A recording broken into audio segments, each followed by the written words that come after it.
In the sleepy town of Eldwood, where time seemed to linger like morning mist, stood an antique shop older than anyone's memory. Its sign read, "Curios and Keepsakes," but locals called it the Clock House because of the ancient grandfather clock in the window. Its pendulum swung silently, yet every night at midnight it whispered a name. Ella, a young artist struggling to find her spark, stumbled upon the shop one rainy afternoon.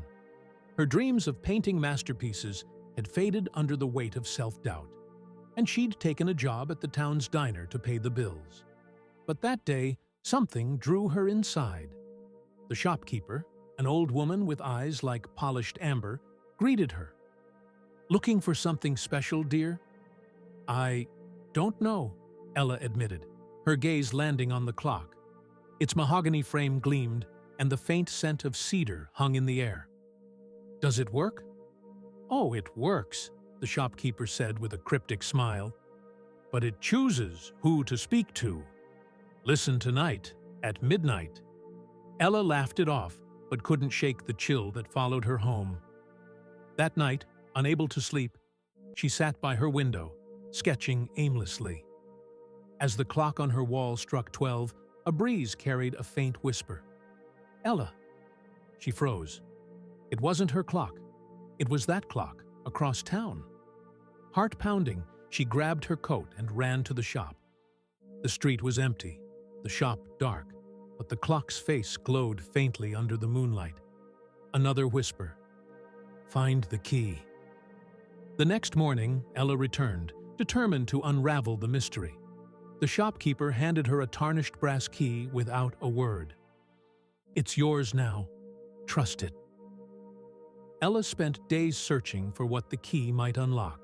She scoured the shop, her apartment, even the town's old library, finding nothing. Doubt crept in again, whispering she was chasing nonsense. But each night, the clock's voice grew clearer, urging her forward. "You are enough." One evening, exhausted, Ella sat at her easel, the key dangling from her neck. She stared at a blank canvas, her hands trembling. The clock's words echoed in her mind. Slowly, she dipped her brush in paint and began to create. Not for fame, but for herself. Colors flowed, bold and unapologetic, forming a vision of the clock under a starry sky. As she painted, the key grew warm against her chest. She gasped, realizing it wasn't a literal lock she needed to open. It was her own heart. The clock had been guiding her to trust her talent, to silence the doubts that held her back. The next day, Ella hung her painting in the diner. Customers stopped, awestruck, whispering about the girl who'd captured something magical.